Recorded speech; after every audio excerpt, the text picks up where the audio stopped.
ಪರಮೇಶ್ವರ, ಆ ಪರಿಶುದ್ಧ ಪರಮೇಶ್ವರನನ್ನು ಮುಖಾಮುಖಿಯಾಗಿ ನೋಡಿದ ಯೆಶಾಯ.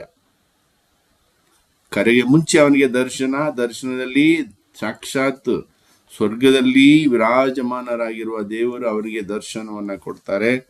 ಆ ದರ್ಶನದಲ್ಲಿ ಯೆಶಾಯ ಪ್ರವಾದಿ ಮುಖಾಮುಖಿಯಾಗಿ ದೇವರನ್ನ ನೋಡ್ತಾನೆ.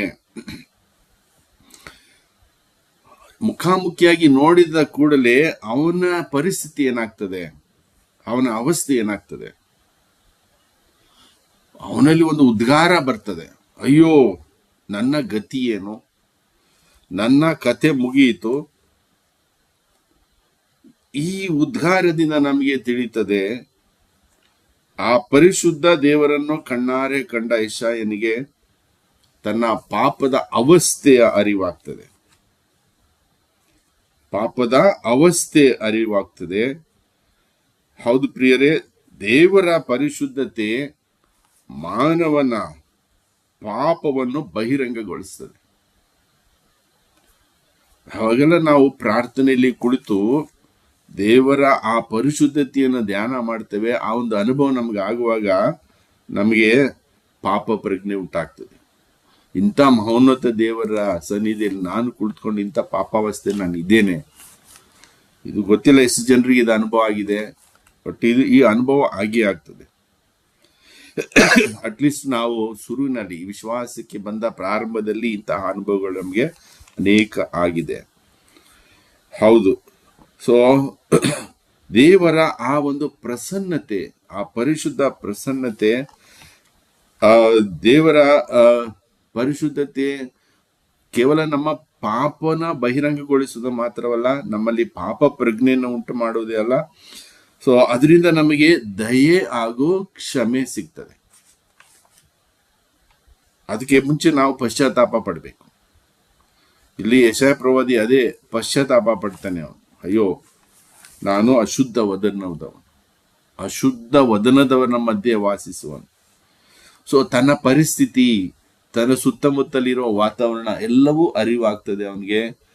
ಇಂತಹ ಸ್ಥಿತಿಯಲ್ಲಿರುವವನು ಆ ಪರಿಶುದ್ಧ ಮಹೋನ್ನತ ದೇವರನ್ನ ನೋಡುವಾಗ ಅವನಲ್ಲಿ ಆದಂತ ಒಂದು ಪಶ್ಚಾತ್ತಾಪ ಭಾವನೆ, ತನ್ನ ಎಲ್ಲ ಪಾಪಗಳಿಗಾಗಿ, ತನ್ನ ಸುತ್ತ ಇರೋರಿಗಾಗಿ ಅವನು ಪಶ್ಚಾತ್ತಾಪ ಪಟ್ಟು ದೇವರಲ್ಲಿ ಪ್ರಾರ್ಥಿಸ್ತಾನೆ. ಸೊ ಆಗ ಆತನಿಗೆ ದಯೆ ಸಿಗ್ತದೆ, ಕ್ಷಮೆ ಸಿಗ್ತದೆ. ಮಾತ್ರವಲ್ಲ, ಅವನಿಗೆ ಒಂದು ಮಿನಿಸ್ಟ್ರಿ ಸಿಗ್ತದೆ. ಅವನಿಗೆ ಸೇವಾ ಕಾರ್ಯದ ಒಂದು ದಾರಿ ಅವನಿಗೆ ದೇವರು ತೋರಿಸಿಕೊಡ್ತಾರೆ. ಪ್ರಿಯಲಿ, ಪಾಪದಿಂದ ಬಿಡುಗಡೆ ಹೊಂದಬೇಕಾದ್ರೆ ಅದು ನಮ್ಮ ಶಕ್ತಿ ಅಲ್ಲ. ಇಲ್ಲಿ ಯೆಶಾಯನನ್ನ ದೇವರು ಕರೆದು ಅವರಿಗೆ ದರ್ಶನವನ್ನ ನೀಡಿ, ಕ್ಷಮೆಯನ್ನ ನೀಡಿ, ಅವನನ್ನು ಶುದ್ಧಗೊಳಿಸಿ ಅವನನ್ನ ತಮ್ಮ ಕಾರ್ಯಕ್ಕೆ ನಿಯೋಜಿಸಿಕೊಳ್ತಾರೆ.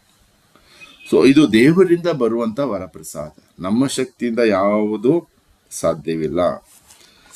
ಹಾಗೆ ನಾವು ಕೂಡ ಪ್ರತಿದಿನ ದೇವರನ್ನ ಮುಖಾಮುಖಿಯಾಗಿ ಕಾಣ್ತೇವೆ.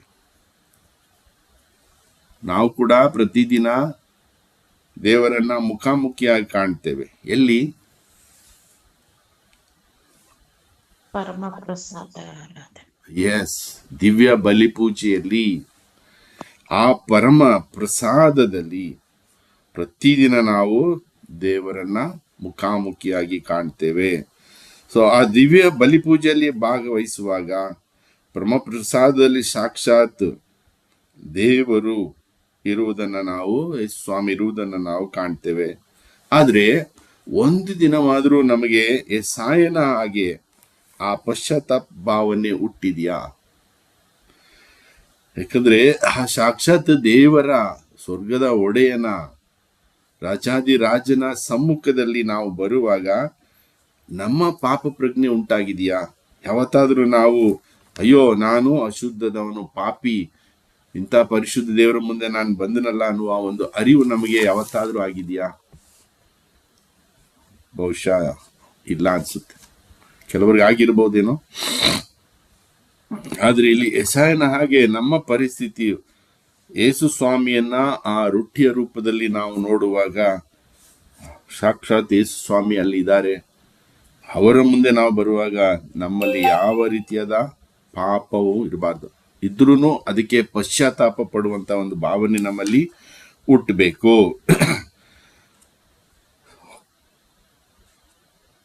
ಮತ್ತೆ ಅಲ್ಲಿ ಭಯ, ದೈವ ಭಯ ಉಂಟಾಗಬೇಕು. ಆದ್ರೆ ನಮಗೆ ಯಾವತ್ತೂ ಆ ದೈವ ಭಯ ಉಂಟಾಗಿಲ್ಲ. ಸೊ ನಮ್ಮಲ್ಲಿ ಅನೇಕರು ಯಾವ ರೀತಿ ಆ ದಿವ್ಯ ಪರಮ ಪ್ರಸಾದವನ್ನ, ಯೇಸುವಿನ ಶರೀರವನ್ನ ಅಲ್ಲಿ ಸ್ವೀಕರಿಸ್ತಾರೆ ಅನ್ನೋದು ನಮಗೆ ಗೊತ್ತಿದೆ. ಅಲ್ಲಿ ಪೀಠದಿಂದ ದೇವದೂತರು ಒಂದು ಕೆಂಡವನ್ನ ತಂದು ಅಲ್ಲಿ ಯೆಶಾಯನ ತುಟಿಗೆ ಮುಟ್ಟಿಸುವಾಗ ಅವನು ಪರಿಶುದ್ಧನಾಗ್ತಾನೆ. ಇಲ್ಲಿ ನಾವು ಪ್ರತಿದಿನ ಸಾಕ್ಷಾತ್ ದೇವರನ್ನೇ ನಾಲಿಗೆಯಲ್ಲಿ ತೆಗೆದುಕೊಳ್ತೇವೆ. ಸೊ ಹಾಗೆ ನಾಲಿಗೆಯಲ್ಲಿ ಪ್ರಭು ಯೇಸು ನಮ್ಮನ್ನು ಮುಟ್ಟುವಾಗಲೇ ನಮ್ಮಲ್ಲಿ ಏನಾಗಬೇಕು, ಆ ದೋಷ ಪರಿಹಾರ ಆಗಬೇಕು. ಅದಕ್ಕೆ ತಕ್ಕ ಪ್ರಾಯಶ್ಚಿತ್ತವನ್ನ ನಾವು ಪಡಬೇಕು. ಸೊ ಆಗ ಪಾಪ ಪರಿಹಾರ ಆಗ್ತದೆ. ಸೊ ಈ ಅವಸ್ಥೆ ನಮ್ಮಲ್ಲಿ ಉಂಟಾಗಬೇಕು. ಇಂಥ ಅವಸ್ಥೆ ನಮ್ಮಲ್ಲಿ ಉಂಟಾದಾಗ ಯೆಶಾಯನಾಗೆ ಅವನು ಪರಿಶುದ್ಧನಾಗ್ತಾನೆ, ಪಾಪಕ್ಕೆ ಪಶ್ಚಾತ್ತಾಪ ಪಡ್ತಾನೆ, ಪರಿಶುದ್ಧನಾಗ್ತಾನೆ ಮತ್ತು ದೇವರು ಕೊಡುವ ಕಾರ್ಯವನ್ನ ಖುಷಿಯಾಗಿ ಒಪ್ಕೊಳ್ತಾನೆ. ಅದೇ ರೀತಿ ನಾವು ಕೂಡ ನಮ್ಮಲ್ಲಿ ಯೇಸು ಸ್ವಾಮಿಯನ್ನ ಬಲಿಪೂಜೆಯಲ್ಲಿ ಸ್ವೀಕರಿಸುವಾಗ ಇಂಥ ಒಂದು ಬದಲಾವಣೆ ಆದರೆ ಆಗ ಖಂಡಿತ ದೇವರು ನಮ್ಮನ್ನ ನಮ್ಮ ಕುಟುಂಬಗಳಿಗೂ, ನಮ್ಮ ಸಮಾಜಕ್ಕೂ, ನಾವು ಕೆಲಸ ಮಾಡುವ ಸ್ಥಳಗಳಿಗೂ ಕಳಿಸ್ಕೊಡ್ತಾರೆ. ಸೊ ಇಂತಹ ಪ್ರಸನ್ನತೆಯಿಂದ ನಾವು ಈ ಸ್ಥಳಗಳಿಗೆ ಹೋಗುವಾಗ ಖಂಡಿತ ಅಲ್ಲಿ ಬದಲಾವಣೆ ತರಲಿಕ್ಕೆ ಸಾಧ್ಯ. ನಾವು ಮಾತನಾಡುವಾಗ ಇತರರು ನಮ್ಮ ಮಾತನ್ನು ಆಲಿಸ್ತಾರೆ. ನಾವೇನಾದ್ರೂ ಒಂದು ಸಲಹೆ ಕೊಟ್ಟರೆ ಅದನ್ನ ಕೇಳ್ತಾರೆ. ಸೊ ಅಲ್ಲಿ ಖಂಡಿತ ಬದಲಾವಣೆ ಉಂಟಾಗ್ತದೆ. ಸೊ ಇಂಥ ಅನುಭವನ ನಾವು ಪಡೆಯೋಣ. ಅದಕ್ಕಾಗಿ ಪ್ರತಿದಿನ ದೇವರು ನಮ್ಮನ್ನು ಸ್ಪರ್ಶಿಸುವಾಗ ಆ ಒಂದು ಯೆಶಾಯನ ಒಂದು ಭಾವನೆ ನಮ್ಮಲ್ಲಿ ಬರುವಂತೆ ನಾವು ಪ್ರಾರ್ಥಿಸೋಣ. ಅಧ್ಯಾಯ 7. ಈ ಅಧ್ಯಾಯದಲ್ಲಿ ರಾಜ ಆಹಾಜ ಅವನಿಂದ ಹಿಡಿದು ಸಾಮಾನ್ಯ ಜನರವರೆಗೆ ಈ ಯಹೂದಿಗಳ ಹೃದಯ ಕಠಿಣವಾಗಿರ್ತದೆ. ಬೇರೆ ಹೃದಯ ಕಾಠಿಣ್ಯದವರಾಗಿರ್ತಾರೆ ಅವರೆಲ್ಲ. ಇಷ್ಟು ವರ್ಷಗಳ ಕಾಲ ತಮ್ಮ ಪೂರ್ವಜರನ್ನು, ತಮ್ಮನ್ನು ಕಾಪಾಡಿ ರಕ್ಷಿಸಿಕೊಂಡು ಬಂದ ಸರ್ವೇಶ್ವರನಲ್ಲಿ ವಿಶ್ವಾಸವಿಡದೆ ಜೀವಿಸುವ ಒಂದು ಪರಿಣಾಮ. ಯಾವಾಗ ಇವರೆಲ್ಲ ದೇವರನ್ನ ತ್ಯಜಿಸಿ ಜೀವಿಸ್ತಾರೋ ಆಗ ಅಲ್ಲಿ ದೇವರ ತೀರ್ಪು ಉಂಟಾಗ್ತದೆ. ಅದರ ಪರಿಣಾಮ ಸಿರಿಯಾದ ಸೈನಿಕರು ಇಸ್ರಾಯೇಲಿನ ಗಡಿಯೊಳಗೆ ನುಗ್ಗು ಬಿಡ್ತಾರೆ ಅವರ ಮೇಲೆ ದಾಳಿ ಮಾಡಲಿಕ್ಕೆ. ಆ ಸಮಯದಲ್ಲಿ ಆಹಾಜ ರಾಜನು, ಅವನ ಪ್ರಜೆಗಳೆಲ್ಲರೂ ಹೆದರು ಬಿಡ್ತಾರೆ. ಬಿರುಗಾಳಿಗೆ ಸಿಕ್ಕ ಗಿಡ ಮರಗಳಂತೆ ನಡುಗಿ ಹೋದರು. ದೇವರಿಲ್ಲದ ಅವಸ್ಥೆ ಇದೇ ರೀತಿ ಇರ್ತದೆ. ಎನಿ ಟೈಮ್ ನಾವು ಪಾಪಕ್ಕೆ ತುತ್ತಾಗ್ತೀವಿ. ಎನಿ ಟೈಮ್ ನಾವು ಶೈತಾನನ ಶೋಧನೆಗೆ ಒಳಗಾಗ್ಬಿಡ್ತೀವಿ. ನಮಗೆ ಅರಿವಿಲ್ಲದೆ ನಾವು ಪಾಪದಲ್ಲಿ ಮುಳುಗಿ ಹೋಗಿರ್ತೀವಿ. ಯಾಕಂದ್ರೆ ಇಲ್ಲಿ ಯಾವ ರೀತಿ ಆಹಾಜ ಮತ್ತು ಅವನ ಪ್ರಜೆಗಳು ಬಿರುಗಾಳಿಗೆ ಸಿಕ್ಕ ಗಿಡ ಮರಗಳಂತೆ ಅದುರಿ ಹೋದ್ರು, ಅಲಗಿ ನಡುಗಿ ಹೋದ್ರು, ಅದೇ ರೀತಿ ನಮ್ಮ ಅವಸ್ಥೆ ಉಂಟಾಗ್ತದೆ. ಹೌದು ಪ್ರಿಯರೇ, ದೇವರ ವಾಕ್ಯವನ್ನು ನಿರಂತರವಾಗಿ ತಳ್ಳಿ ಹಾಕುವವರಿಗೆ, ದೇವರ ವಾಕ್ಯದಲ್ಲಿ ನೆಲೆಯಾಗದೆ ಅದನ್ನು ತಳ್ಳಿ ಪೋಸ್ಟ್ಪೋನ್ ಮಾಡ್ತಾ ಬರುವವರಿಗೆ ದೇವರ ಪ್ರಸನ್ನತೆ ದೂರವಾಗ್ತದೆ. ಮತ್ತೆ ಈ ರೀತಿ ದೇವರ ವಾಕ್ಯದಿಂದ ದೂರವಾಗಿ, ದೇವರ ಪ್ರಸನ್ನತೆಯಿಂದ ದೂರವಾಗಿ ಬದುಕುವವರಿಗೆ ಏನಾಗ್ತದೆ, ಹೃದಯ ಕಠಿಣವಾಗ್ತದೆ. ಅವ್ರ ಹೃದಯ ಕಠೋರತೆಯನ್ನು ಹೊಂದಿಕೊಳ್ತಾರೆ. ಸೊ ಅವರು ಯಾರ ಮಾತನ್ನು ಕೇಳುವುದಿಲ್ಲ, ಯಾರ ಬೋಧನೆಗೂ ಅವರ ಮೇಲೆ ಪರಿಣಾಮ ಬೀರೋದಿಲ್ಲ. ಇಂಥ ಒಂದು ಅವಸ್ಥೆ ಉಂಟಾಗ್ತದೆ. ಆಹಾಜನ ಅವಸ್ಥೆ ಕೂಡ ಇದೇ ಆಗಿತ್ತು. ಆತನ ಜೀವನ ಭಯ ಮತ್ತು ಅವಿಶ್ವಾಸದಿಂದ ಕೂಡಿತ್ತು. ಸೊ ಅದಕ್ಕೆ ಅವನು ಏನ್ ಮಾಡ್ತಾನೆ, ಆ ಸಿರಿಯಾದವರು ಇಸ್ರಾಯೇಲರು ಬಂದು ಇವರ ರಾಜ್ಯಕ್ಕೆ ನುಗ್ಗಿದಾಗ ದೇವರಲ್ಲಿ ಪ್ರಾರ್ಥನೆ, ದೇವರಿಗೆ ಮೊರೆ ಹೋಗುವುದನ್ನು ಬಿಟ್ಟು ಅಲ್ಲಿ ಸಂಧಾನ ಮಾಡ್ಕೊಳ್ಳಿಕ್ಕೆ ಪ್ರಯತ್ನ ಪಡ್ತಾನೆ. ಸೊ ದೇವರ ಶಕ್ತಿ ಮೇಲೆ ಅವರಿಗೆ ವಿಶ್ವಾಸ ಇಲ್ಲ. ಜನರ ಶಕ್ತಿಯ ಮೇಲೆ ಅವರಿಗೆ ವಿಶ್ವಾಸ ಜಾಸ್ತಿ ಆಗ್ತದೆ. ಸೊ ಹಾಗಾಗಿ ಎಷ್ಟೋ ಬಾರಿ ನಮ್ಮ ಅವಸ್ಥೆಯು ಇದೇ ಆಗಿರ್ತದೆ. ವಿಶೇಷವಾಗಿ ಯಾವುದಾದ್ರೂ ಒಂದು ಶೋಧನೆ ಬಂದಾಗ, ಒಂದು ಕಾಯಿಲೆ ಅಂತ ಇಟ್ಕೊಳ್ಳಿ, ಆಸ್ಪತ್ರೆಗೆ ಹೋಗ್ತೀವಿ, ಅಲ್ಲಿ ಟೆಸ್ಟ್ಗಳು ಮಾಡ್ತಾರೆ, ನಿಮಗೆ 4th ಸ್ಟೇಜ್ ಕ್ಯಾನ್ಸರ್ ಇದೆ ಅಂತ ಹೇಳಿದ್ರೆ ನಾವೇನು ಮಾಡ್ತೀವಿ? ನಡುಗಿ ಹೋಗ್ತೀವಿ, ಅಯ್ಯೋ ನನಗೆ ಈ ಥರ ಕಾಯಿಲೆನ. ಸೊ ಏನು ಮಾಡೋದು? ಆಗ ಡಾಕ್ಟ್ರು ಹೇಳೋದನ್ನೇ ಪಾಲಿಸ್ಕೊಂಡು ಹೋಗ್ತೀವಿ. ಅಲ್ಲಿ ಟೆಸ್ಟು, ಇಲ್ಲಿ ಟೆಸ್ಟು, ಆ ಟೆಸ್ಟು, ಈ ಟೆಸ್ಟು, ಆ ಥೆರಪಿ, ಈ ಥೆರಪಿ, ಕೀಮೊಥೆರಪಿ, ಎಲ್ಲ ಥೆರಪಿಗಳು ಮಾಡಿಸ್ತೀವಿ. ಆದರೆ ದೇವರಲ್ಲಿ ನಾವು ವಿಶ್ವಾಸವನ್ನು ಇಡೋದು ಕಡಿಮೆ. ಕೊನೆಗೆ ಡಾಕ್ಟ್ರು ಕೈ ಬಿಟ್ಟಾಗ ಆಮೇಲೆ ನಾವು ದೇವರ ಬಳಿ ಹೋಗ್ತೇವೆ. ಸೊ ಇಂಥ ಅವಸ್ಥೆ ನಮಗೆ ಬರಬಾರ್ದು. ನಮ್ಮಲ್ಲಿ ಅನೇಕರು ಏನಾಗಿದೆ, ಒಮ್ಮೆ ದೈವಾನುಭವವನ್ನು ಅನುಭವಿಸಿ ಮತ್ತೆ ಲೋಕದ ಆಚಾರ ವಿಚಾರಗಳಲ್ಲಿ ಮುಳುಗಿ ಹೋದವರಿಗೆ ಮತ್ತೆ ದೇವರ ಬಳಿ ಬರುವುದು ಕಷ್ಟ. ಒಂದು ವೇಳೆ ಅವ್ರಲಿಕ್ಕೆ ಬರಲಿಕ್ಕೆ ಪ್ರೇರಣೆ ಆದರೂ ಕೂಡ ಅವರಿಗೆ ಅದು ಒಂದು ಅವಮಾನಕರ ಸಂಗತಿ, ಅಪಹಾಸ್ಯಕ್ಕೆ ಗುರಿಯಾಗುವ ಒಂದು ಭಯ ಅವರನ್ನು ಕಾಡ್ತಾ ಇರ್ತದೆ. ಇನ್ನೊಂದು, ದೇವರು ನಮ್ಮನ್ನು ಕ್ಷಮಿಸ್ತಾರೋ ಇಲ್ವೋ ಅನ್ನುವ ಸಂಶಯ ಅವರಿಗೆ ಗಾಢವಾಗಿ ಕಾಡ್ತದೆ. ಸೊ ಇಂಥ ಅವರು ಆಹಾಜನಂತೆ ದೇವರೇ ಗುರುತು ನೀಡಿದ್ರು ಅದನ್ನ ನಂಬುವುದಿಲ್ಲ. ದೇವರು ಹೇಳ್ತಾನೆ, ನಿನ್ಗೆ ಯಾವ ಗುರುತು ಬೇಕು ಕೇಳು, ಯಾವ ಅದ್ಭುತ ಬೇಕು ಕೇಳು, ನಾನು ಕೊಡ್ತೀನಿ ಅಂತ ಹೇಳಿದ್ರು ಆತ ನಂಬೋದಿಲ್ಲ. ಸೊ ಅದನ್ನ ನಿರಾಕರಿಸ್ತಾನೆ, ತಿರಸ್ಕರಿಸ್ತಾನೆ. ನಮ್ಮಲ್ಲಿ ಕೂಡ ಹಾಗೆ ಪ್ರಾರ್ಥನೆ ತಂಡವನ್ನು ಬಿಟ್ಟು ಹೋಗಿರುವಂಥವ್ರಿಗೆ ಇದೇ ಒಂದು ಅನುಭವ ಆಗಿರ್ತದೆ.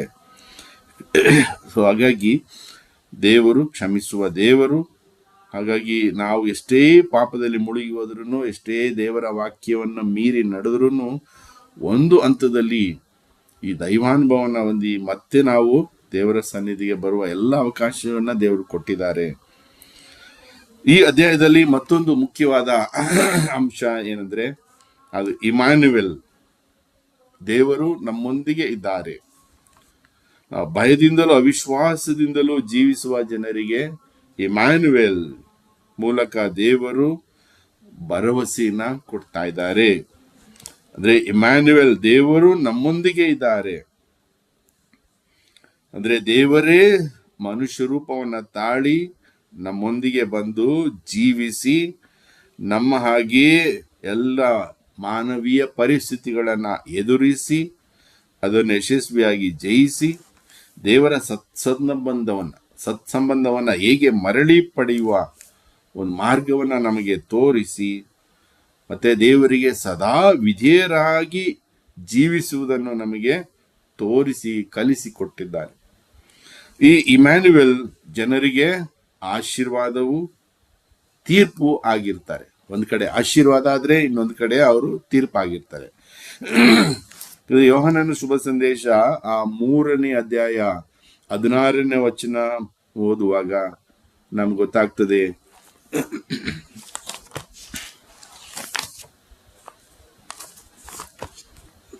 ಯೋಹಾನ 3:16, ಅದಕ್ಕೆ ದೇವರು ಲೋಕವನ್ನು ಎಷ್ಟಾಗಿ ಪ್ರೀತಿಸಿದರೆ ತಮ್ಮ ಏಕೈಕ ಪುತ್ರನನ್ನೇ ದಾರೆ ಎರೆದಿದ್ದರು. ಆತನಲ್ಲಿ ವಿಶ್ವಾಸವಿಟ್ಟ ಯಾರು ನಾಶವಾಗದೆ ಎಲ್ಲರೂ ನಿತ್ಯ ಜೀವನ ಪಡೆಯಬೇಕೆಂಬುದೇ ದೇವರ ಉದ್ದೇಶ. ಆತನಲ್ಲಿ ವಿಶ್ವಾಸವಿಟ್ಟವರಿಗೆ ತೀರ್ಪಿಲ್ಲ, ಆತನಲ್ಲಿ ವಿಶ್ವಾಸವಿಟ್ಟವರಿಗೆ ತೀರ್ಪು ಇಲ್ಲ. ಅದು ಆಶೀರ್ವಾದ, ಅವರಿಗೆ ನಿತ್ಯ ಜೀವ. ಆದರೆ ಮುಂದಕ್ಕೆ ಓದುವಾಗ, ಆತನಲ್ಲಿ ವಿಶ್ವಾಸವಿಡದವನಾದರೋ ಈಗಾಗಲೇ ತೀರ್ಪಿಗೆ ಗುರಿಯಾಗಿದ್ದಾನೆ. ಈಗಾಗಲೇ ತೀರ್ಪಿಗೆ ಗುರಿಯಾಗಿದ್ದಾನೆ. ಹೌದು ಪ್ರಿಯರೇ, ಈ ಇಮ್ಯಾನ್ಯುವೆಲ್ ಪ್ರಭು ಯೇಸು ಒಂದು ಕಡೆ ಆಶೀರ್ವಾದವಾದರೆ ಇನ್ನೊಂದು ಕಡೆ ತೀರ್ಪು. ನಂಬಿದರೆ, ವಿಶ್ವಾಸಿದರೆ ನಮಗೆ ಆಶೀರ್ವಾದ, ನಿತ್ಯ ಜೀವ. ನಂಬದೇ ಹೋದರೆ ನಮಗೆ ತೀರ್ಪು.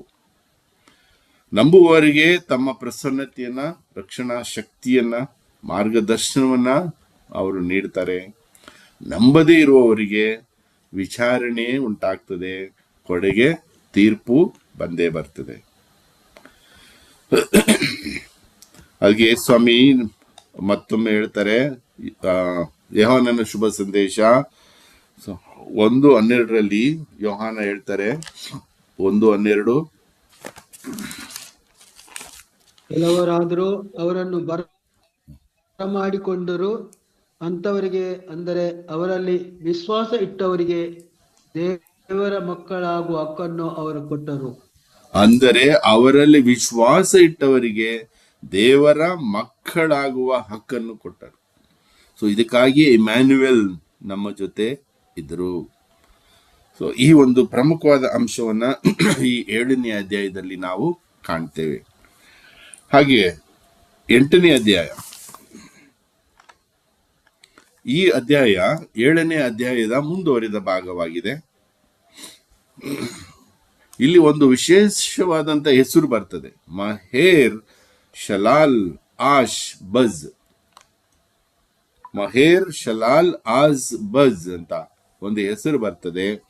ಈ ಹೆಸರಿನ ವಿಶೇಷ ಏನು ಅಂತ ಹೇಳಿದ್ರೆ, ಇದರ ಅರ್ಥ ಸೂರ್ಯಗೆ ಆತುರ, ಕೊಳ್ಳೆಗೆ ಅವಸರ. ಸೂರ್ಯ ಅಂದ್ರೆ ದೋಚೋದು, ಕೊಳ್ಳೆ ಅಂದ್ರೆ ಎಲ್ಲವನ್ನ ಕಸಿದುಕೊಳ್ಳೋದು, ಇದನ್ನೆಲ್ಲ ಕಿತ್ಕೊಳ್ಳೋದು.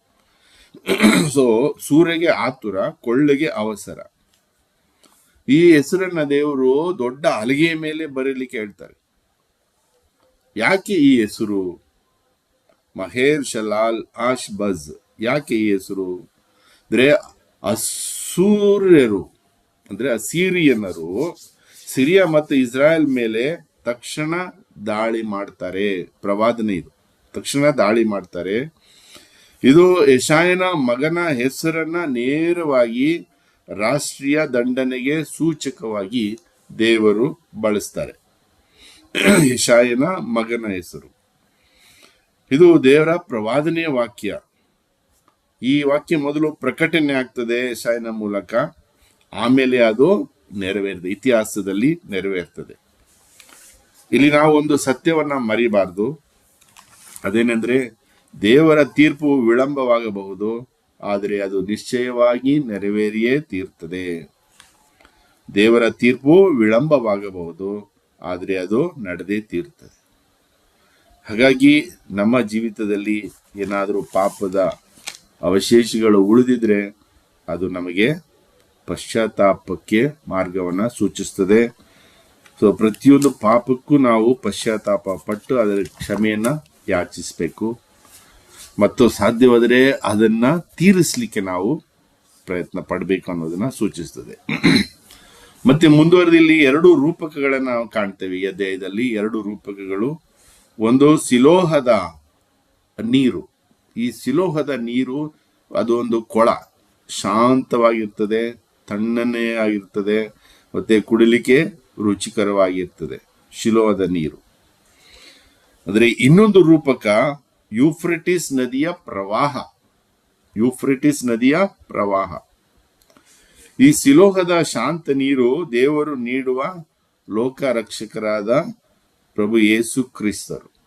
ಹೇಳ್ತಾರ, ನಾನು ಶಾಂತ ಹೃದಯನು, ದೀನ ಸ್ವಭಾವದವನು. ಸೊ ಇದು ಯೇಸು ಸ್ವಾಮಿಯನ್ನ ಸೂಚಿಸ್ತದೆ. ಈ ಒಂದು ನೀರು ಶಾಂತ ಹೃದಯ, ಶಾಂತ ಸ್ವಭಾವ, ಶಾಂತ ಆ ವಾತಾವರಣ ದೇವರ ಮೇಲೆ ವಿಶ್ವಾಸವಿಡುವವರಿಗೆ ದಕ್ತದೆ. ಇಲ್ಲಿ ರಾಜ ಆಹಾಜ್ ಹಾಗೂ ಆ ಕಾಲದ ಜನರು ದೇವರು ನೀಡಿದ ಈ ಸಿಲೋಹದ ನೀರನ್ನ ಅವರು ತಿರಸ್ಕರಿಸಿ ಜೀವಿಸುವಾಗ ದೇವರು ಅವರಿಗೆ ಇನ್ಯಾವ ನೀರನ್ನ ಕೊಡ್ತಾರೆ? ಪ್ರವಾಹದಂತಹ ಅಸೀರಿಯಾದ ಸೈನ್ಯವನ್ನ ಕಳಿಸ್ತಾರೆ. ಅಂದ್ರೆ ಅಸೀರಿಯ ಸೈನ್ಯ ಅಷ್ಟೊಂದು ದೊಡ್ಡ ಜನಸಂಖ್ಯೆಯಲ್ಲಿತ್ತು, ಅಷ್ಟೊಂದು ಪ್ರಭಾವಿಗಳಾಗಿದ್ರು, ಶಕ್ತಿಶಾಲಿಗಳಾಗಿದ್ರು, ಯೋಧರಾಗಿದ್ರು. ಸೊ ಅಂತಹ ಮಹಾ ಸೈನ್ಯವನ್ನ ಇವರ ಜುದೆಯ ನಾಡೊಳಗೆ ನುಗ್ಗಿಸ್ತಾರೆ. ಅಂದ್ರೆ ಇದು ಪ್ರವಾಹ ರೂಪದಲ್ಲಿ. ಪ್ರವಾಹ ಬಂದಾಗ ನಮ್ಗೆ ಗೊತ್ತಾಗ್ತದೆ, ಎಲ್ಲವನ್ನ ಕೊಚ್ಕೊಂಡು ಹೋಗ್ತದೆ, ಸೇತುವೆಗಳೇ ಬಿದ್ದೋಗ್ತದೆ, ಡ್ಯಾಮ್ಗಳೇ ಒಡೆದೋಗ್ತದೆ ಅಂತ ಒಂದು ಪರಿಸ್ಥಿತಿ. ಸೊ ಹಾಗೆ ಇಲ್ಲಿ ಯಾವಾಗ ನಾವು ದೇವರು ನೀಡುವ ಶಿಲೋವಾದಂತಹ ನೀರನ್ನ, ಯೇಸು ಸ್ವಾಮಿಯನ್ನೇ ನಾವು ತಿರಸ್ಕರಿಸಿ ಜೀವಿಸೋದಾದ್ರೆ ಆಗ ನಮಗೆ ಯಾವ ತರ ತೀರ್ಪು? ಅಸೀರಿಯ ಸೈನ್ಯ ಬಂದು ಅದನ್ನು ನಾಶ ಮಾಡಿದ ಹಾಗೆ ನಮಗೆ ತೀರ್ಪು ಸಿಗ್ಲಿಕ್ಕೆ ಸಾಧ್ಯ. ಆದ್ರಿಂದ ದೇವರು ನಮಗೆ ಆಯ್ಕೆ ಕೊಟ್ಟಿದ್ದಾರೆ. ನಮ್ಮ ಆಯ್ಕೆ ಯಾವ ಕಡೆ ಇರಬೇಕು ಅನ್ನೋದನ್ನ ನಾವು ಸದಾ ಚಿಂತನೆ ಮಾಡ್ತಾ ಇರಬೇಕು. ಪರಿಸ್ಥಿತಿಗಳಿಗೆ ಅನುಸಾರವಾಗಿ ನಾವು ಜೀವಿಸಿದರೆ ನಾವು ದೇವರ ವಿಶ್ವಾಸವನ್ನ, ದೇವರ ರಕ್ಷಣೆಯನ್ನ, ದೇವರ ಭದ್ರತೆಯನ್ನ ನಾವು ಕಳೆದುಕೊಳ್ತೇವೆ. ದೇವರಲ್ಲಿಯೇ ನಾವು ಸದಾ ವಿಶ್ವಾಸವಿಟ್ಟು ಜೀವಿಸೋದಾದರೆ ದೇವರು ನಮಗೆ ರಕ್ಷಣೆಯನ್ನ ಕೊಡ್ತಾರೆ, ಅಭಯವನ್ನ ಕೊಡ್ತಾರೆ, ಕ್ಷಮೆಯನ್ನ ಕೊಡ್ತಾರೆ. ಸೊ ಅದನ್ನು ತಿರಸ್ಕರಿಸಿದ್ರೆ ಜಗತ್ತಿನ ಶಕ್ತಿ ನಮ್ಮ ಮೇಲೆ ಪ್ರವಾಹದ ರೂಪದಲ್ಲಿ ಬಂದು ಅಪ್ಪಳಿಸ್ತದೆ. ಯಾವ ಸಮಯದಲ್ಲಿ ಏನಾಗ್ತದೆ ಅನ್ನೋದು ಗೊತ್ತಿಲ್ಲ. ಹಾಗಾಗಿ ಸದಾ ಎಚ್ಚರಿಕೆಯಿಂದ ಇರಬೇಕು ಅನ್ನೋದನ್ನ ಈ ವಚನ ನಮಗೆ ತಿಳಿಸ್ಕೊಡ್ತದೆ. ಮತ್ತೆ ಮುಂದುವರೆದು ಇಲ್ಲಿ ಜನರು ಜ್ಯೋತಿಷ್ಯಗಳನ್ನ ಕೇಳುವಂಥದ್ದು, ಆತ್ಮಗಳೊಂದಿಗೆ ಸಂಭಾಷಣೆ ಮಾಡುವಂಥದ್ದು, ಪ್ರೇತ ವಿಚಾರಣೆ ಮಾಡುವುದು, ವಾಸ್ತುವನ್ನ ಅನುಸರಿಸುವುದು, ಬುಡುಬುಡಿಕೆಯವರನ್ನ ಕೇಳುವುದು, ಕಣಿಗೆ ಹೇಳುವವರನ್ನ ಕೇಳುವುದು, ಈ ಎಲ್ಲ ಕಾರ್ಯಗಳಲ್ಲಿ ತೊಡಗ್ತಾರೆ. ಈ ಕಾರ್ಯಗಳ ಮೂಲಕ ಅವರು ಭವಿಷ್ಯದ ಬಗ್ಗೆ ತಿಳ್ಕೊಳ್ಳಿಕ್ಕೆ ಮಾಹಿತಿಯನ್ನ ಪಡೆದುಕೊಳ್ಳಲು ಪ್ರಯತ್ನ ಪಡ್ತಾರೆ.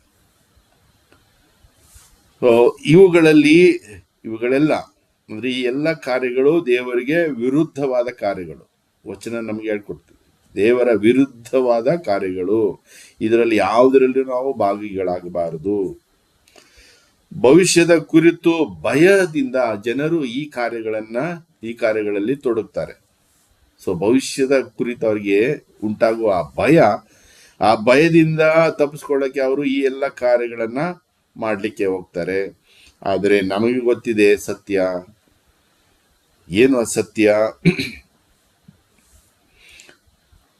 ದೇವರ ವಾಕ್ಯವೇ ನಮಗೆ ಬೆಳಕು. ದೇವರ ವಾಕ್ಯವೇ ನಮಗೆ ಬೆಳಕು.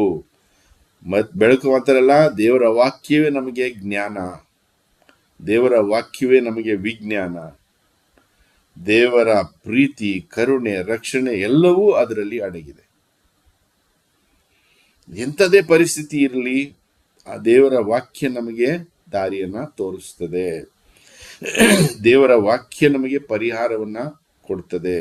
ಸೊ ಎಲ್ಲವೂ ಅದರಲ್ಲಿ ಅಡಗಿದೆ. ಪ್ರಪಂಚದಲ್ಲಿ ಏನೆಲ್ಲ ಜ್ಞಾನ ಇದೆ ಅದಕ್ಕಿಂತ ಮಿಗಿಲಾದ ಜ್ಞಾನ ಈ ದೇವರ ವಾಕ್ಯದಲ್ಲಿ ಅಡಗಿದೆ. ಇದೆಲ್ಲ ನಮಗೆ ಗೊತ್ತೇ ಇದೆ. ಸೊ ಅದನ್ನ ಸರಿಯಾಗಿ ಓದಿ ಧ್ಯಾನಿಸಿ ಅದರಂತೆ ನಡೆದರೆ ನಾವು ಧನ್ಯರು. ಹಾಗಾಗಿ ನಮ್ಗೆ ಯಾವುದಕ್ಕೂ ಭಯ ಬೇಡ, ಯಾವುದಕ್ಕೂ ನಾವು ಭಯ ಪಡುವ ಅವಶ್ಯಕತೆ ಇಲ್ಲ. ಈಗ ನಿಜವಾದ ಭಯ ಇರಬೇಕಾಗಿರೋದು ಯಾವ ಭಯ? ನಮಗೆ ದೈವ ಭಯ, ದೇವರ ಭಯ ಭಕ್ತಿ ನಮಗೆ ಇರಬೇಕು. ಯಾಕಂದ್ರೆ ಜನರು ನಮ್ಮನ್ನ ಹೆದರಿಸ್ಬೋದು, ಪರಿಹಾಸ ಮಾಡ್ಬೋದು, ಕಷ್ಟ ಸಂಕಷ್ಟಗಳನ್ನ ಒಡ್ಡಬಹುದು, ಮೋಸ ಮಾಡಬಹುದು, ಏನೆಲ್ಲ ಮಾಡಬಹುದು. ಆದರೆ ದೇವರು ಎಲ್ಲದರ ನಿಯಂತ್ರಣವನ್ನು ಹೊಂದಿದ್ದಾರೆ. ಎಲ್ಲದರ ನಿಯಂತ್ರಣವನ್ನು ದೇವರು ಹೊಂದಿದ್ದಾರೆ. ಹಾಗಾಗಿ ನಾವು ಅದರ ಬಗ್ಗೆ ಹೆಚ್ಚು ಚಿಂತೆ ಮಾಡುವಂತ ಅವಶ್ಯಕತೆ ಇಲ್ಲ. ದೇವರು ಎಲ್ಲವನ್ನ ನಿಯಂತ್ರಣದಲ್ಲಿ ಇಟ್ಕೊಂಡಿದ್ದಾರೆ. ಈ ವಿಶ್ವಾಸ ನಮ್ಮ ಹೃದಯಗಳಲ್ಲಿ ಆಳವಾಗಿ ಬೇರೂರಿದ್ರೆ ಸಾಕು. ದೇವರು ನಂಬಿದವರಿಗೆ ಪವಿತ್ರ ತಾಣ, ವಿಶ್ವಾಸಿಗಳಿಗೆ ದೇವರು ಆಶ್ರಯ ತಾಣ. ಕೀರ್ತನೆಗಳಲ್ಲಿ ನಾವು ಓದಿದ್ದೇವೆ. ನಂಬದವರಿಗೆ ಮುಗ್ಗರಿಸುವ ಕಲ್ಲು, ನಂಬುವವರಿಗೆ ಆಶ್ರಯ ತಾಣ, ಪವಿತ್ರವಾದ ಆಶ್ರಯ ತಾಣ. ಯಾರು ನಂಬದಿಲ್ವೋ ಅವರಿಗೆ ಅದು ಮುಗ್ಗರಿಸುವ ಕಲ್ಲು. ಇದನ್ನು ಸಂತ ಪೇತ್ರರು ಕೂಡ ದೃಢಪಡಿಸ್ತಾರೆ. 1 ಪೇತ್ರ 2:8. 1 ಪೇತ್ರ 2:8. ಜನರು ಎಡವಿ ಬೀಳಲು ಕಲ್ಲಿದ್ದು ಅವರು ಮುಗ್ಗಿರಿಸಿ ಬೀಳುವುದು ಬಂಡೆಯಿಡು. ಇದು ವಿಶ್ವಾಸ ಬಿಡುವುದವರಿಗಾದರೂ ಮೇಲಿನ ವಾಕ್ಯಗಳು ಅನ್ವಯಿಸುತ್ತದೆ. ಜನರು ದೇವರ ವಾಕ್ಯದಲ್ಲಿ ವಿಶ್ವಾಸವಿಡುವುದರಿಂದಲೇ ಎಡವಿ ಬಿಡದಿರುವುದರಿಂದಲೇ ಎಡವಿ ಬೀಳುತ್ತಾರೆ. ಅವರ ಬಗ್ಗೆ ದೈವ ಸಂಕಲ್ಪವು ಇದೇ ಆಗಿತ್ತು. ಓಕೆ. ಸೊ ನಾವ್ ಯಾಕೆ ಜೀವನದಲ್ಲಿ ಎಡವಿ ಬೀಳ್ತೀವಿ? ನಾವು ಯಾಕೆ ಹೆಚ್ಚೆಚ್ಚು ಸಂಕಷ್ಟಗಳಲ್ಲಿ ಗುರಿ ಆಗ್ಬಿಡ್ತೀವಿ? ಈ ಪ್ರಾರ್ಥನೆ ಕೊಟ್ಟಿಗೆ ಬರಲು ನಮಗೆ ಶಕ್ತಿ ಇಲ್ಲದಂತ ಒಂದು ಅವಸ್ಥೆ ಯಾಕೆ ಉಂಟಾಗ್ತದೆ ಅಂತ ಹೇಳಿದ್ರೆ, ನಾವು ದೇವರ ವಾಕ್ಯದಲ್ಲಿ ದೃಢವಾಗಿ ನಿಲ್ಲದೆ ಇದ್ದಾಗ, ವಿಶ್ವಾಸ ಇಡದೆ ಇದ್ದಾಗ. ಸೊ ಪ್ರಿಯರೇ, ಈ ಒಂದು ಬಹಳ ಪವರ್ಫುಲ್ ಆದಂತ ಒಂದು ಮೆಸೇಜ್ ಅನ್ನ ನಮಗೆ ಕೊಡ್ತಾ ಇದೆ ಈ ಒಂದು ಭಾಗ. ಆದ್ರಿಂದ ನಾವು ವಿಶ್ವಾಸದಲ್ಲಿ ದೃಢವಾಗಿ ನಿಲ್ಲೋಣ, ದೇವರ ವಾಕ್ಯದಲ್ಲಿ ನಾವು ಅಚಲವಾಗಿ ನಿಲ್ಲೋಣ. ಯಾಕಂದ್ರೆ ಎಂತಹದೇ ಕಠಿಣ ಪರಿಸ್ಥಿತಿಯಲ್ಲೂ ದೇವರ ವಾಕ್ಯ ನಮ್ಮನ್ನ ಕಾಪಾಡುತ್ತದೆ ಅನ್ನೋದು ನಾವು ಗೊತ್ತೇ ಇದೆ, ನಾವು ತಿಳ್ಕೊಂಡಿದ್ದೀವಿ. Price the lord. ಅಧ್ಯಾಯ 9 ಇಡೀ ಬೈಬಲ್ನಲ್ಲಿ ಅತ್ಯಂತ ಪ್ರಮುಖವಾದ ಬೆಳಕಿನ ಅಧ್ಯಾಯ ಅಂದ್ರೆ ಈ 9ನೇ ಅಧ್ಯಾಯ. ಯಾಕಂದ್ರೆ ಕತ್ತಲೆಯಿಂದ ಬೆಳಕಿನ ಕಡೆಗೆ ಸೂಚಿಸ್ತದೆ, ನಾಶದಿಂದ ವಿಜಯದ ಕಡೆಗೆ ಸೂಚನೆಯನ್ನ ಕೊಡ್ತದೆ, ದಂಡನೆಯಿಂದ ರಕ್ಷಣೆಗೆ ಸೂಚನೆಯನ್ನ ಕೊಡ್ತದೆ, ಮಾನವ ರಾಜರುಗಳಿಂದ ವಿಶ್ವದ ಒಡೆಯ ಯೇಸು ಕ್ರಿಸ್ತರ ಎಡೆಗೆ ಪರಿವರ್ತನೆಯನ್ನ ಇದು ಸೂಚಿಸ್ತದೆ. ಸೊ ಈ ಅಧ್ಯಾಯ ಪ್ರಾರಂಭವಾಗುವುದೇ ಹೇಗೆ?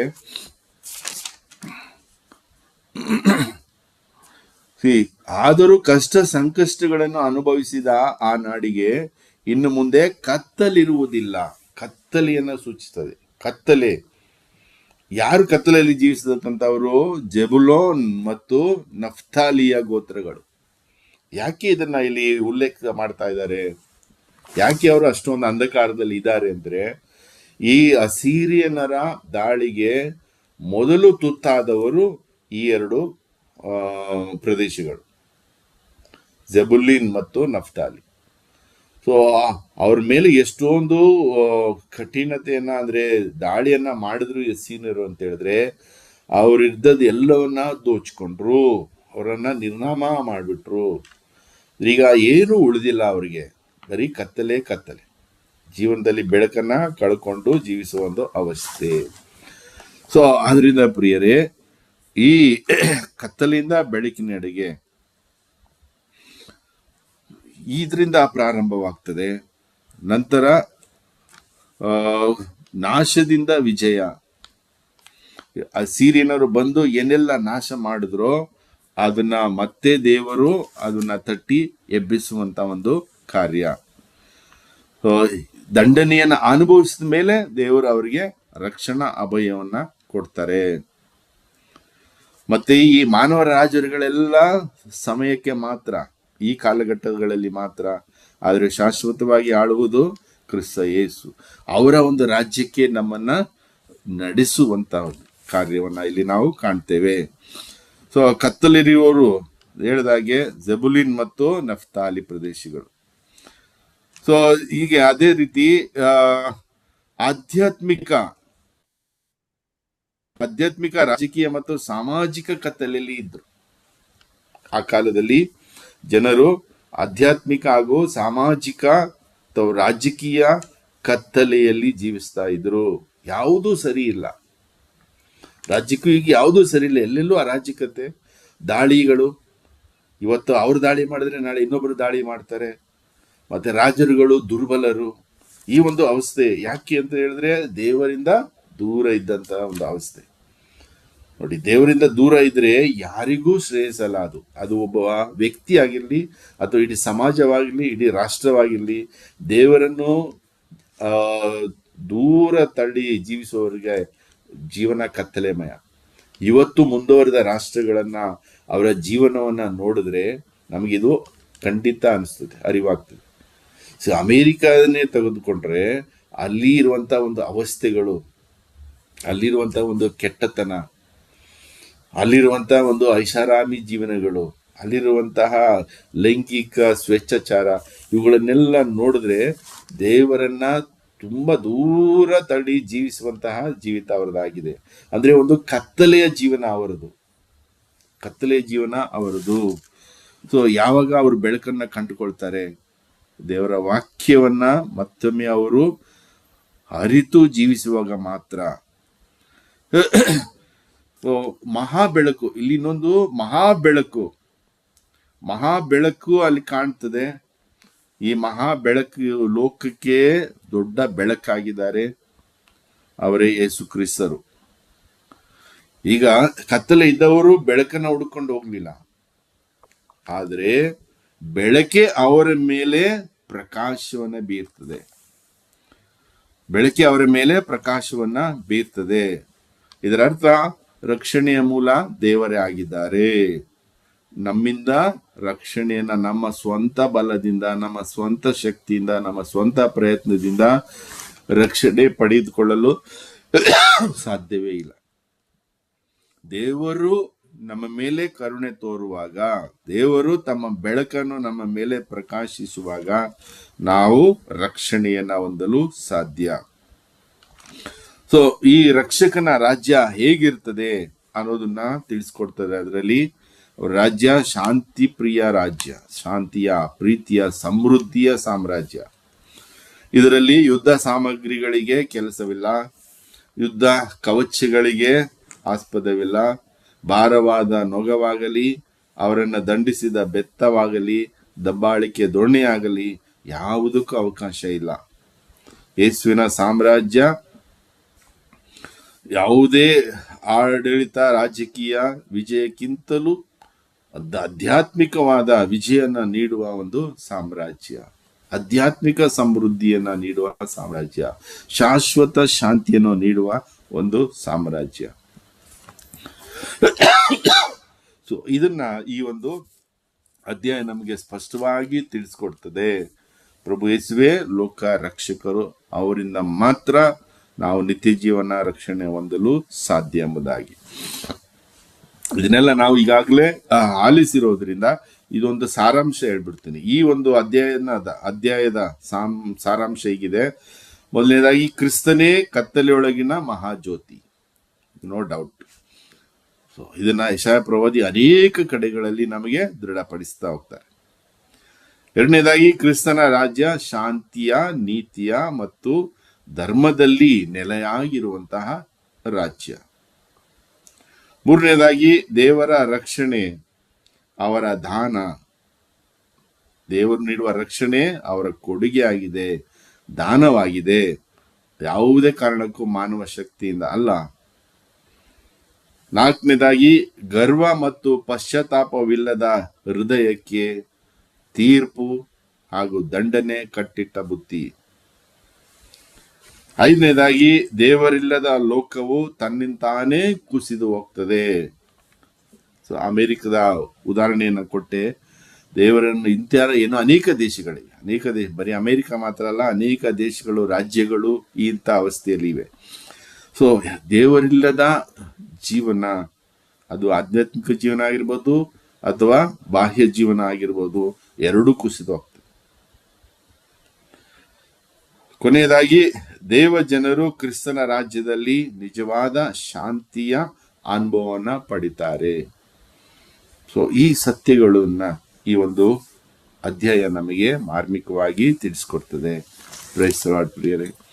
ಕೊನೆಗೆ ಹತ್ತನೆಯ ಅಧ್ಯಾಯ. ಈ 10ನೇ ಅಧ್ಯಾಯದಲ್ಲಿ ದೇವರು ಅಸೀರಿಯದ ಸೈನ್ಯವನ್ನ, ಅರಸ ಹಾಗೂ ಸೈನ್ಯವನ್ನ ತಮ್ಮ ಆಯುಧವನ್ನಾಗಿ, ಅಸ್ತ್ರವನ್ನಾಗಿ ಬಳಸ್ಕೊಳ್ತಾರೆ. ಇಸ್ರಾಯೇಲ್ ಮತ್ತು ಯಹೂದ್ಯರನ್ನ ಶಿಕ್ಷಿಸ್ಲಿಕ್ಕೆ, ಅವರಿಗೆ ಪಾಠ ಕಲಿಸ್ಲಿಕ್ಕೆ. ಆದ್ರೆ ಇಲ್ಲಿ ಏನಾಗ್ತದೆ, ಈ ಅಸೀರಿಯನರು ದೇವರ ಕೈಲಿರೋ ಒಂದು ಆಯುಧ ಅಷ್ಟೇ. ಯಾವ ವಿಜಯವಾಗಲಿ, ಅವ್ರು ಮಾಡಿದಂತಹ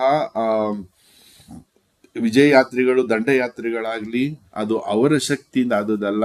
ದೇವರರು ಅವರನ್ನು ಆ ರೀತಿ ಬಳಸ್ಕೊಂಡೋದ್ರಿಂದ ಅವ್ರಿಗೆ ಆ ಒಂದು ಶಕ್ತಿ ಬರ್ತದೆ.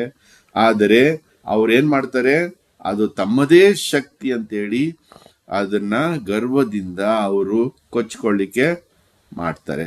ಅದಕ್ಕೆ ದೇವರು ಅವ್ರಿಗೆ ಉದಾಹರಣೆಯಾಗಿ ಹೇಳ್ತಾರೆ, ಕೊಡಲಿ ಕಡಿಯುವವನನ್ನೇ ಕಡಿಯಲು ನಿಂತಿತೆ, ಗರಗಸ ಆಡಿಸುವವರನ್ನೇ ಕತ್ತರಿಸಲು ಎದೆಗೊಂಡಿತೆ, ಕೋಲು ಹಿಡಿದವರನ್ನೇ ಹೊಡೆದಂತಾಯಿತು, ನಿರ್ಜೀವ ದೊಣ್ಣೆ ಸಜೀವ ಮನುಷ್ಯರನ್ನೇ ಬಡಿದಂತಾಯಿತು. ಅಂದ್ರೆ ಇದೆಲ್ಲ ಅಸಾಧ್ಯವಾದ ಕಾರ್ಯಗಳು. ಕೊಡಲಿ ಅದನ್ನ ಉಪಯೋಗಿಸುವವನನ್ನೇ ಕಡಿತದ? ಎಂದಿಗೂ ಸಾಧ್ಯವಿಲ್ಲ, ಅಸಾಧ್ಯವಾದಂತ ಕಾರ್ಯ. ಗರಗಸ ಅದನ್ನ ಆಡಿಸುವವರನ್ನೇ ಅದು ಕಡಿದಾಗ್ತದ, ಕತ್ತರಿಸ್ತದ? ಇದು ಅಸಾಧ್ಯವಾದ ಕಾರ್ಯ. ಸೊ ಈಗೆಲ್ಲ ಕಾರ್ಯಗಳು ಅಸಾಧ್ಯವಾದ ಕಾರ್ಯಗಳು. ಅಂದ್ರೆ ಮನುಷ್ಯರಿಂದ ಯಾವುದೂ ಸಾಧ್ಯವಿಲ್ಲ. ಈ ಅಸಾಧ್ಯವಾದ ಕಾರ್ಯಗಳನ್ನ ಮನುಷ್ಯರಿಂದ ದೇವರು ಮಾಡಿಸಲು ಶಕ್ತವಂತರಾಗಿದ್ದಾರೆ. ಹಾಗಾಗಿ ರಾಷ್ಟ್ರಗಳನ್ನ ದೇವರು ತಮ್ಮ ಕಾರ್ಯಕ್ಕೆ ಬಳಸ್ಕೊಳ್ತಾರೆ. ಅದರ ಅರ್ಥ ಆ ಜಂಬ ಕೊಚ್ಕೊಳ್ಳೋದು ಅಲ್ಲ. ಹಾಗಾಗಿ ಈ ಅಸೀರಿಯನರಿಗೆ ದೇವರು ಪಾಠ ಕಲಿಸ್ತಾರೆ, ಅವ್ರಿಗೂ ದಂಡನೆಯನ್ನ ಕೊಡ್ತಾರೆ, ದಂಡನೆಯನ್ನ ವಿಧಿಸ್ತಾರೆ. ಅಸೀರಿಯಾಗೆ ದಂಡನೆ ಖಚಿತ ಅನ್ನೋದು ಹೇಳ್ತಾರೆ 24ನೇ ವಚನದಿಂದ ನಮ್ಗೆ. ಸೊ ಹಾಗಾಗಿ ಇವತ್ತು ಮನುಷ್ಯರ ಒಂದು ಮನೋಭಿಪ್ರಾಯ ಹೇಗೆ ಅಂತ ಹೇಳಿದ್ರೆ, ಎಲ್ಲವೂ ತಮ್ಮಿಂದಲೇ. ಈ ಒಂದು ಟೆಕ್ನಾಲಜಿ, ಕಂಪ್ಯೂಟರು, ಸೂಪರ್ ಕಂಪ್ಯೂಟರು, ಮತ್ತು ಈ ವಿಜ್ಞಾನದ ಬೆಳವಣಿಗೆ, ಈ ಆಯುಧಗಳು, ಇದನ್ನೆಲ್ಲನೂ ಮನಸ್ಸಿನಲ್ಲಿ ಇಟ್ಕೊಂಡು ಅವರು ದೇವರ ಅವಶ್ಯಕತೆ ಇಲ್ಲ ಅನ್ನುವ ಒಂದು ಅವಸ್ಥೆಯಲ್ಲಿ ಜೀವಿಸುವ ಒಂದು ಕಾರ್ಯ ನಡೀತಾ ಇದೆ. ಸೊ ಇದೆಲ್ಲ ತಪ್ಪಾದ ಕಾರ್ಯಗಳೇ. ದೇವರು ಇದಕ್ಕೆ ಒಂದು ದಿನ ಸರಿಯಾದ ಉತ್ತರವನ್ನ ಕೊಟ್ಟೇ ಕೊಡ್ತಾರೆ. ಈ ಒಂದು ಅಧ್ಯಾಯವನ್ನ ಸಮರೈಸ್ ಮಾಡೋದಾದ್ರೆ, ಅಂದ್ರೆ ಸಾರಾಂಶವನ್ನು ತಿಳಿಸೋದಾದ್ರೆ, ಮೊದಲನೇದಾಗಿ ನ್ಯಾಯವಿಲ್ಲದ ಸಮಾಜ ದೇವರ ತೀರ್ಪಿಗೆ ಒಳಗಾಗ್ತದೆ. ಯಾಕಂದ್ರೆ ಈ ನ್ಯಾಯವಿಲ್ಲದಲ್ಲಿ ರೂಲರ್ಗಳು ಅಥವಾ ರಾಜರುಗಳು, ಅಧಿಕಾರಿಗಳು ಯಾವ ರೀತಿಯ ಕಾನೂನುಗಳನ್ನ ಹೊರತರ್ತಾರೆ ಅಂತ ಹೇಳಿದ್ರೆ, ಇದನ್ನ ನಾನು ಒಮ್ಮೆ ಹೇಳಿದ್ದೀನಿ. ಸೊ ತುಂಬಾ ತಮಗೆ ಅನುಕೂಲವಾಗುವಂತಹ ಬಡವರಿಗೆ ಮತ್ತು ಸಮಾಜದ ಕೆಳವರ್ಗದವರಿಗೆ ಮತ್ತೆ ದಲಿತರಿಗೆ ತುಳಿದು ಹಾಕುವಂತಹ, ಅವರಿಗೆ ಅನ್ಯಾಯ ಮಾಡುವಂತಹ ಕಾನೂನುಗಳನ್ನೇ ಹೊರತರ್ತಾ ಇದ್ದಾರೆ. ಜನರನ್ನ ದಾರಿ ತಪ್ಪಿಸುವಂತಹ ಕಾನೂನುಗಳನ್ನೇ ಹೊರತರ್ತಾ ಇದ್ದಾರೆ. ಎರಡನೇದಾಗಿ, ದೇವರು ದುಷ್ಟ ರಾಷ್ಟ್ರಗಳನ್ನು ತನ್ನ ಉದ್ದೇಶಕ್ಕೆ ಬಳಸ್ಕೊಳ್ತಾರೆ. ಉದಾಹರಣೆಗೆ ಅಸೀರಿಯಾವನ್ನ ಬಳಸ್ಕೊಂಡ ಹಾಗೆ. ಸೊ ಎಷ್ಟೋ ಸಾರಿ ದೇವರು ನಮ್ಮನ್ನ ಕೂಡ ಬಳಸ್ಕೊಳ್ತಾರೆ. ನಾವು ಕೆಟ್ಟವರಾದ್ರೂ ಪಾಪಿಗಳಾದ್ರೂ ನಮ್ಮನ್ನು ಬಳಸ್ಕೊಳ್ತಾರೆ. ಹಾಗಾಗಿ ನಾವು ಒಬ್ಬರಿಗೆ ಪ್ರಾರ್ಥನೆ ಮಾಡಿ ಅದು ಸೌಖ್ಯ ಬಂದ್ರೆ ಅದು ನಮ್ಮ ಏನು ಅಲ್ಲ, ಅದು ದೇವರಿಂದ ಬರುವಂತಹ ಶಕ್ತಿ. ದೇವರು ಆ ಕಾರ್ಯಕ್ಕೆ ನಮ್ಮನ್ನ ಬಳಸ್ಕೊಳ್ತಾ ಇದ್ದಾರೆ. ಹಾಗಾಗಿ ನಮ್ಮಲ್ಲಿ ಯಾವಾಗಲೂ ಆ ದೀನತೆಯ ಭಾವನೆ ಇರಬೇಕು. ಮೂರನೇದಾಗಿ, ಗರ್ವಿಷ್ಠರು ಅಥವಾ ಗರ್ವವು ಸಮಾಜದ ಪತನಕ್ಕೆ ಕಾರಣವಾಗ್ತದೆ. ಯಾವಾಗ ಒಂದು ಸಮಾಜದಲ್ಲಿ ದೇವರನ್ನು ಬಿಟ್ಟು ಜೀವಿಸುವ ಒಂದು ದಾಷ್ಟತನ ಬರ್ತದೆ ಅಥವಾ ಗರ್ವಕ್ಕೆ ಉಂಟಾಗ್ತಾರೆ, ಆಗ ಆ ಸಮಾಜ ಹೆಚ್ಚು ಕಾಲ ಬಾಳೋದಿಲ್ಲ. ಈಗಾಗಲೇ ಯುರೋಪ್ನಲ್ಲಿ ನಾವು ನೋಡ್ತೀವಿ, ಸುಮಾರು ವರ್ಷಗಳು ಅವರು ದೇವರನ್ನ ತ್ಯಜಿಸಿ ದೇವರಿಂದ ದೂರವಾಗಿ, ಧರ್ಮದಿಂದ ದೂರವಾಗಿ ಮತ್ತು ದೇವಾಲಯಗಳಿಂದ ದೂರವಾಗಿ ಜೀವಿಸಿದವರು ಈಗ ಮತ್ತೆ ಅವರು ವಾಪಸ್ ಬರ್ತಾ ಇದ್ದಾರೆ. ಯುರೋಪ್ನಲ್ಲಿ, ಉದಾಹರಣೆಗೆ ಇಂಗ್ಲೆಂಡ್ನಲ್ಲಿ ಮತ್ತು ಪ್ಯಾರಿಸ್, ಫ್ರಾನ್ಸ್ನಲ್ಲಿ ಈ ಬದಲಾವಣೆ ತುಂಬಾ ಕಾಣ್ತಾ ಇದೆ.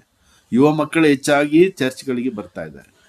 ಮತ್ತೆ ಸಿರಿಯಾ ಅಲ್ಲೆಲ್ಲ ಮತ್ತೆ ಇರಾನ್ನಲ್ಲಿ ಹೆಚ್ಚು ಜನ ಕ್ರೈಸ್ತರಾಗ್ತಾ ಇದ್ದಾರೆ, ದೀಕ್ಷಾಸ್ನಾನವನ್ನ ಪಡ್ಕೊಳ್ತಾ ಇದ್ದಾರೆ. ಸೊ ಇದೆಲ್ಲ ಒಂದು ಸಮಯ ಅಷ್ಟೇ. ದೇವರನ್ನ ದೂರ ಇಟ್ಟು ಜೀವಿಸುವುದು ಒಂದು ಸಮಯ, ಒಂದು ಕೆಲವು ಜನರ ಒಂದು ಮೌಢ್ಯತೆತನ ಅಂತ ಹೇಳ್ಬೋದು, ಅಹಂಕಾರ ಅಂತ ಹೇಳ್ಬೋದು. ಆ ಒಂದು ಕಾಲಘಟ್ಟ ಮುಗಿದ ಮೇಲೆ ಏನಾಗ್ತದೆ, ಮತ್ತೆ ನಾವು ದೇವರ ಬಳಿಗೆ ಬರಲೇಬೇಕಾಗ್ತದೆ. ನಾಲ್ಕನೇದಾಗಿ, ದೇವರು ಉಪಯೋಗಿಸಿದ ಸಾಧನಗಳು ಗರ್ವವನ್ನ ಪಟ್ರೆ ತಕ್ಷಣವೇ ಅವರಿಗೆ ತೀರ್ಪು, ದಂಡನೆ ಅಥವಾ ನಾಶ, ಕಟ್ಟಿಟ್ಟ ಬುತ್ತಿ. ಸೊ ಇದು ಅಸೀರಿಯಾದವರ ಉದಾಹರಣೆ ಮೂಲಕ ನಮಗೆ ಗೊತ್ತಾಗ್ತದೆ. ಅದರಿಂದ ದೇವರು ನಮ್ಮನ್ನ ಉಪಯೋಗಿಸ್ಕೊಂಡ್ರೆ ಅದು ಇನ್ನೂ ನಾವು ದೇವರಿಗೆ ವಿನಮ್ರರಾಗಿ, ದೇವರಿಗೆ ನಾವು ವಿಧೇಯರಾಗಿ ಜೀವಿಸಬೇಕು ಎಂಬುದು ಅದರ ಅರ್ಥ. ಆಮೇಲೆ ಐದನೇದಾಗಿ, ಒಂದು ರೆಮನೆಂಟ್, ಎಷ್ಟೇ ನಾಶವಾದ್ರೂ, ಈ ಇಸ್ರಾಯೇಲ್ ಅಥವಾ ಯಹೂದಿ ಜನರು ಎಷ್ಟೇ ನಾಶವಾದ್ರೂ ಕೂಡ ಅದರಲ್ಲಿ ಉಳಿಕಿದ ಸ್ವಲ್ಪ ಜನರಿಂದಲೇ ದೇವರು ಅವರನ್ನ ಮತ್ತೆ ಚಿಗುರಿಸಿ ತಟ್ಟಿ ಎಬ್ಬಿಸುವಂತ ಒಂದು ಕಾರ್ಯ, ರೆಮನೆಂಟ್ ಅಂತಾರೆ ಇದನ್ನ. ಅವಶೇಷ ಅಂದ್ರೆ ಅವಶೇಷ ಅಂದ್ರೆ ವಸ್ತುಗಳಿಗೆ ಆಗ್ತದೆ, ಆದ್ರೆ ಜನರಿಗೆ ಅಂದ್ರೆ ಕೊನೆಯಲ್ಲಿ ಉಳ್ಕೊಳ್ಳುವಂತಹ ಒಂದು ಚಿಕ್ಕ ಗುಂಪು, ಜನರ ಗುಂಪು. ಸೊ ಇದ್ರ ಮೂಲಕ ದೇವರು ತಮ್ಮಲ್ಲಿ ವಿಶ್ವಾಸವಿಡುವ ಜನರನ್ನ ಉಳಿಸ್ಕೊಂಡು ಬರ್ತಾರೆ, ಕಾಪಾಡಿಕೊಂಡು ಬರ್ತಾರೆ.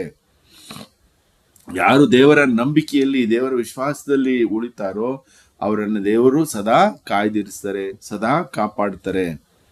ಸೊ ಇವತ್ತು ಇಸ್ರಾಯೇಲ್ ಜನರು ಅಷ್ಟೊಂದು 14 ಅರಬ್ ಮುಸ್ಲಿಂ ದೇಶಗಳ ಮಧ್ಯದಲ್ಲಿ ಇದ್ರೂ ಕೂಡ ಅವರು ಅಷ್ಟೊಂದು ಧೈರ್ಯದಿಂದ ಸಾಧನೆಯ ಜೀವಿಸುವಂತ ಕಾರ್ಯ ಆದ್ರೆ ಅದು ದೇವರ ಒಂದು ರಕ್ಷಣೆ, ದೇವರ ಒಂದು ಅಭಯ ಹಸ್ತ ಅವರ ಮೇಲೆ ಇದೆ ಅಂತ.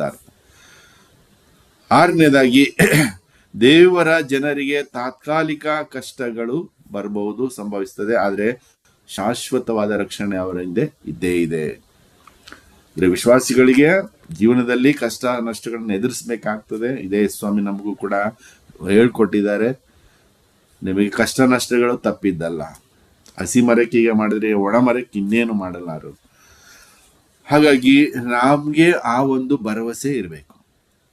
ನಾವು ಎಷ್ಟರವರೆಗೆ ವಿಶ್ವಾಸದಲ್ಲಿ ನಾವು ಜೀವಿಸ್ತೇವೆ ದೇವರು ನಮ್ಮನ್ನ ಕಾಪಾಡ್ತಾರೆ. ಆದ್ರೆ ಆ ವಿಶ್ವಾಸದಲ್ಲಿ ನಾವು ನಿಲ್ಲಬೇಕು. ಸ್ವಾಮಿ ಒಂದ್ ಕಡೆ ಹೇಳ್ತಾರೆ, ನರಪುತ್ರನು ಭೂಮಿಗೆ ಮತ್ತೆ ಬರುವಾಗ ವಿಶ್ವಾಸವನ್ನ ಕಂಡುಕೊಳ್ಳುವನೇ ಆಗಬಾರ್ದು. ನಾವು ವಿಶ್ವಾಸದಲ್ಲಿ ನಾವು ಜೀವಿಸುವಂತವರಾಗಬೇಕು ಅನ್ನೋದನ್ನ ಈ ವಚನ ನಮ್ಗೆ ತಿಳಿಸ್ಕೊಡ್ತದೆ. ಕೊನೆಯದಾಗಿ ದೇವರು ಅಂತಿಮವಾಗಿ ಶತ್ರುವನ್ನ ನಾಶ ಮಾಡ್ತಾರೆ, ಕಡಿದು ಬಿಡ್ತಾರೆ. ಸೊ ದೇವರ ಕೈಯಲ್ಲೇ ನಿಜವಾದ ವಿಜಯ ಇದೆ. ಅದಕ್ಕೆ ನಾವು ಕಳೆದ ಭಾನುವಾರ ಕ್ರಿಸ್ತ ರಾಜರ ಹಬ್ಬವನ್ನು ಆಚರಿಸ್ತೀವಿ. ಕೊನೆಗೆ ಉಳ್ಕೊಳ್ಳೋ ರಾಜ ಅವರೇ, ಕೊನೆಗೆ ಉಳ್ಕೊಳ್ಳೋ ಸಾಮ್ರಾಜ್ಯ ದೇವರ ಸಾಮ್ರಾಜ್ಯ, ಸ್ವರ್ಗೀಯ ಸಾಮ್ರಾಜ್ಯವೇ. ಸೊ ಈ ಒಂದು ವಿಚಾರಗಳಲ್ಲಿ ನಮ್ಮನ್ನೇ ನಾವು ತೊಡಗಿಸ್ಕೊಳ್ತಾ ಧ್ಯಾನಿಸುತ್ತಾ ಈ ಒಂದು 5 ಅಧ್ಯಾಯಗಳನ್ನ ನಾವು ಮತ್ತೊಮ್ಮೆ ಸಮಯ ಸಿಕ್ಕಾಗ್ಲೆಲ್ಲ ಓದುತ್ತಾ ಈ ವಿಚಾರಗಳನ್ನ ಮನಸ್ಸಿನಲ್ಲಿ ಮೆಲುಕು ಹಾಕುತ್ತಾ ಭಕ್ತಿ ವಿಶ್ವಾಸದಿಂದ ಜೀವಿಸೋಣ ಅಂತ ಹೇಳ್ತಾ ಆಲಿಸಿದ ನಿಮ್ಮೆಲ್ಲರಿಗೂ ವಂದನೆಗಳನ್ನ ಸಲ್ಲಿಸ್ತೇನೆ. Thank you so much. Praise the Lord. Thank you sir. Praise the Lord. ಪ್ರಿಯರೇ, ಆಕ್ಚುಲಿ ಹಳೆ ಒಡಂಬಡಿಕೆಯಲ್ಲಿ ಒಂದು 5 ಅಧ್ಯಾಯಗಳು ನಾವು ತುಂಬಾ ಇಂಪಾರ್ಟೆಂಟ್ ಬರೀ ತಗೊಂಡ್ರೆ ಬೇರೆ 5 ಅಧ್ಯಾಯಗಳು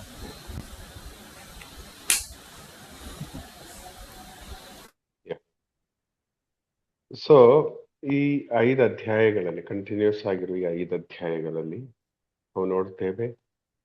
6ನೇ ಅಧ್ಯಾಯದಲ್ಲಿ ಪ್ರವಾದಿ ಯೆಶಾಯ ಪ್ರವಾದಿಯ ಕರೆ, 7ನೇ ಅಧ್ಯಾಯದಲ್ಲಿ ಇಮ್ಯಾನ್ಯುಯಲ್ ಪ್ರಾಫಸಿ ಅಂದ್ರೆ ಕನ್ಯೆಯೊಬ್ಬಳು ಗರ್ಭಧರಿಸುವುದೆಂಬ ಪ್ರಾಫಸಿ, 9ನೇ ಅಧ್ಯಾಯದಲ್ಲಿ ಬರಲಿರುವ ರಾಜನ ಗುಣಗಾನ. ಆಕ್ಚುಲಿ ಹೇಳೋದಾದ್ರೆ ಹೊಸ ಒಡಂಬಡಿಕೆಗೆ ಅದು ಫೌಂಡೇಶನ್ ಆಗಿರುವ 5 ಅಧ್ಯಾಯಗಳಾಗಿದೆ. ಈ 5 ಅಧ್ಯಾಯಗಳು ಮೊದಲು ಸ್ನಾನಿಕ ಯೋಹಾನನು ಬರುವರು, ಅದಾದ್ಮೇಲೆ ಯೇಸುವಿನ ತಾಯಿ ಮರಿಯಳ ಹತ್ತಿರಕ್ಕೆ ಗಬ್ರಿಯಲ್ ದೇವದೂತರು ಹೋಗುವುದು, ನಂತರ ಯೇಸುವಿನ ಜನನ. ಅದೇ ರೀತಿಯಲ್ಲಿ ಮೊದಲು 6ನೇ ಅಧ್ಯಾಯದಲ್ಲಿ ಪ್ರವಾದಿ ಯೆಶಾಯ ಪ್ರವಾದಿಯ ಕರೆ, ಕನ್ಯೆಯ ಗರ್ಭಧಾರಣೆಯ ಪ್ರವಚನ, ಇಮ್ಯಾನ್ಯುಯಲ್ ಪ್ರವಚನ. 9ನೇ ಅಧ್ಯಾಯ ಯೇಸುವಿನ ಆ ಗುಣಲಕ್ಷಣಗಳು. ಪ್ರಿಯರೇ, ತುಂಬಾ ಮುಖ್ಯವಾದ ಈ 5 ಅಧ್ಯಾಯಗಳು ಕೆಜೆಸರ್ ಹೇಳಿದ ಹಾಗೆ ಮತ್ತೆ ಮತ್ತೆ ಧ್ಯಾನಿಸೋಣ. ಕ್ರಿಸ್ತಮಸ್ಸಿಗಾಗಿ ಆಗಮನ ಕಾಲಕ್ಕೆ ಎಂಟ್ರಿ ಆಗಲು ನಾವು ರೆಡಿ ಆಗುವಾಗ ಈ ಒಂದು 5 ಅಧ್ಯಾಯಗಳು ನಿಜವಾಗಿಯೂ ತುಂಬಾ ಅರ್ಥ ಭರಿತವಾಗಿದೆ. ಸೊ ನಾವು ಮತ್ತೆ ಮತ್ತೆ ಓದಿ ಧ್ಯಾನಿಸಲು ಪ್ರಯತ್ನ ಪಡೋಣ. Praise the lord.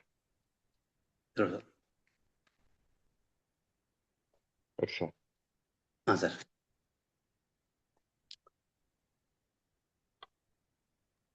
Price the lord.